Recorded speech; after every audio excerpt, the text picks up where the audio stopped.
Okay, guys, we're going to do kind of a sort of a little pre-test just to see how well you understood those first 3 videos that I uploaded. You're welcome to come back to this part of the video from now and then just to reference the periodic table. And it's going to get covered up here in a second, so you can just go back to it whenever you're having trouble answering a question, okay? And I'm going to give you some questions, and just put the answers in the text box there on Canvas, and I'll let you know how you're doing. Okay, this will give you kind of an idea if you were taking a test today, how you would do on it. Okay, question number 1. The ionic bonds that we've studied so far usually take place between a what and a what? That's question number 1. Okay. There's actually a few answers that I would accept, but anyway, that's number 1. The ionic bonds we've studied so far, and if I'm going too fast, you can always just pause it because I'm going to kind of cruise, okay? That was number 1. All right, number 2 is a long one. I'm going to read it to you so that it makes more sense. Hopefully, it'll make more sense.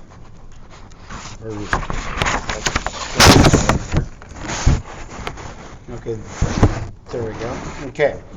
So when 2 elements form a bond, you change the suffix, the last part of the word, of the anion, to IDE. So for example, chlorine, you change that to chloride, and this demonstrates that it's a what? When you change the name of chlorine to chloride, you know it's a part of what? It's a 2-word answer, okay? Changing the name from chlorine to chloride shows that it's part of a what? That's number 2. And you can always pause these if I'm going too fast. Okay. Number 3. Okay. Number 3. This is potassium oxide, K2O. Okay. What do you call that number 2? There's a name for it. What do you call that? Okay. That number 2 that signifies that there are 2 potassiums in that ionic bond. What do you call that number 2? There's a name for it. And again, if you need time, pause it.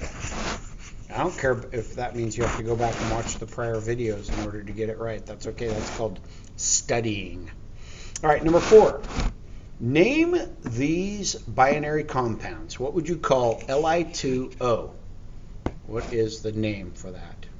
Use the names of the elements on the periodic table. What would you call CaBr2? And what would you call AlF3? Okay. Name those binary compounds. That's number 4. Again. Feels like I'm going too fast. Learn how to use your mouse and pause it. This is the last one. Okay, I'm going to give you the names. For example, if I were to give you calcium oxide, you would say 1 calcium and 1 oxygen. Okay, it's really difficult to put subscripts on a computer when you're using a keyboard, so I'm not going to have you do that. Instead, I'm just going to have you tell me how much of each. Okay, so here they are. Okay. So in sodium sulfide, how many sodiums would bond with how many sulfurs? You're going to want to watch the 3rd video in this unit if you don't understand this. Okay, in potassium phosphide, how many potassiums would bond with how many phosphorus? In aluminum bromide, how many aluminums would bond with how many bromines? In calcium oxide, iodide, how many calciums would bond with how many iodines? And in magnesium nitride, how many of each? So put your answers in the text box provided, and I'll grade it for you so that you know how you would do, like if it were a test today. Okay.